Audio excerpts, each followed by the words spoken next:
La femme adultère. Jésus va au mont des Oliviers. Le matin suivant, de bonne heure, il retourne dans le temple, et tout le monde vient auprès de lui. Jésus s'assoit et se met à enseigner. Les maîtres de la loi et les pharisiens amènent une femme, et ils la placent devant tout le monde. On vient de la surprendre en train de commettre un adultère. Les maîtres de la loi et les pharisiens disent à Jésus, « Maître, on a surpris cette femme juste au moment où elle commettait un adultère. Dans la loi, Moïse nous a commandé de tuer ces femmes-là en leur jetant des pierres. Et toi, qu'est-ce que tu dis ?» Ils disent cela pour lui tendre un piège.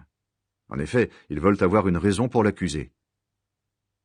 Mais Jésus se baisse et il se met à faire des traits sur le sol avec son doigt. Les maîtres de la loi et les pharisiens continuent à l'interroger. Alors Jésus se redresse et leur dit, « Parmi vous, celui qui n'a jamais commis de péché, qu'il lui jette la première pierre. » Ensuite, Jésus se baisse de nouveau, et il se remet à faire des traits sur le sol. Quand les gens entendent ces paroles, ils s'en vont l'un après l'autre, les plus vieux d'abord. Jésus reste seul avec la femme, et elle est toujours là, devant lui. Jésus se redresse et lui dit, « Où sont-ils? Personne ne t'a condamné ?» La femme lui répond, « Personne, Seigneur. » Jésus lui dit, « Moi non plus, je ne te condamne pas. Tu peux t'en aller, et maintenant, ne commets plus de péché. » Jésus est la lumière du monde. De nouveau, Jésus parle à la foule.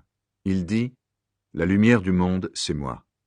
Si quelqu'un me suit, il ne marchera pas dans la nuit, mais il aura la lumière qui donne la vie. » Alors les pharisiens lui disent, « Tu es témoin pour toi-même, donc ce que tu dis n'est pas valable. » Jésus leur répond, « Oui, je suis témoin pour moi-même, mais ce que je dis est vrai. En effet, je sais d'où je suis venu et je sais où je vais. Mais vous ne savez pas d'où je viens et vous ne savez pas où je vais. Vous jugez à la manière humaine. Moi, je ne juge personne, et même quand je juge, mon jugement est juste. En effet, je ne suis pas seul pour juger, je suis avec le Père qui m'a envoyé. Dans votre loi, on lit, « Quand deux témoins disent la même chose, on doit croire ce qu'ils disent. » Je suis témoin pour moi-même, et le Père qui m'a envoyé est aussi mon témoin. Les pharisiens lui demandent, « Où est ton Père ?» Jésus leur répond, « Vous ne me connaissez pas, et vous ne connaissez pas mon Père non plus.